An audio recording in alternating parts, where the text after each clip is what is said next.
Welcome to our Tu B'Shvat Shir. We know in the beginning of Maseches Rosh Hashanah, the Mishnah says that there are 4 Rosh Hashanahs. There's the Rosh Hashanah which takes place on Rosh Chodesh Nisan. There's Rosh Hashanah that takes place Rosh Chodesh Elul. There's Rosh Hashanah that takes place on Rosh Chodesh Tishrei. And then there's Rosh Hashanah Li'Lonos which takes place on Rosh Chodesh Shvat. That is the opinion of Beis Shammai. Comes along Beis Hillel, and Beis Hillel says Rosh Hashanah Li'Lonos is not on Rosh Chodesh Shvat, but is on Tu B'Shvat, the 15th day of the month of Shvat. The Rambam paskins halacha that the halacha is like Beis Hillel, and Rosh Hashanah Li'Lonos is on Tu B'Shvat. So the Rebbe asks a very simple question: why is it that Rosh Hashanah Li'Lonos is singled out over the 3 other Rosh Hashanahs that are on Rosh Chodesh, and this one is on the 15th day of the month of Shvat? And the Rebbe explains as follows. What is an Elon, Rosh Hashanah Li'Lonos? What's a tree? So we know it says in the Pasuk, Ki Adam Eitz HaSadeh, that man is compared to an Eitz HaSadeh. Now when we say Adam, there's different terms using for a human being. So Adam is referring to the fact that we have the gift of Seichel, of intellect, and that's what we use to learn Torah. So there's a connection between what? Between human beings that learn Torah and the idea of an Elon, of a tree.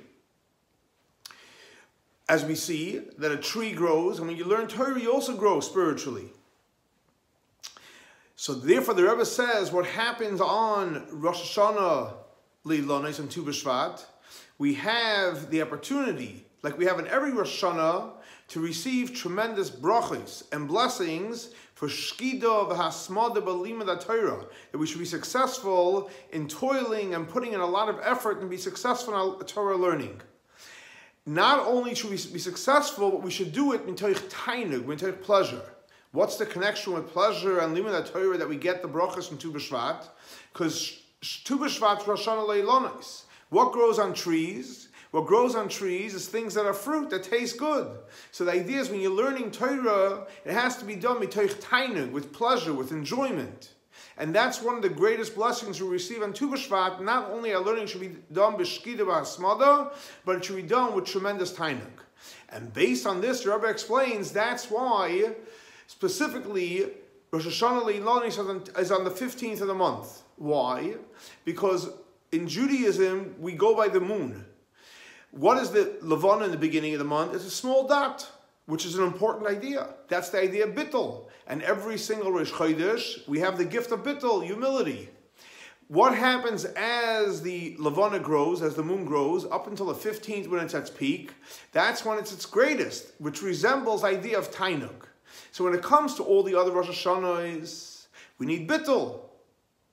However, when it comes to the Rosh Hashanah, which represents Limud Torah, where we're supposed to have a Geshmak in Limud Torah, therefore Rosh Hashanah is on the 15th of the month when it's full and it's complete, as Torah resembles the idea of Shleimus, where it's done with tremendous Tanug for Hashem.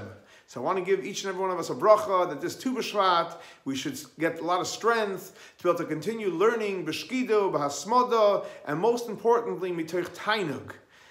Happy Tu B'Shvat.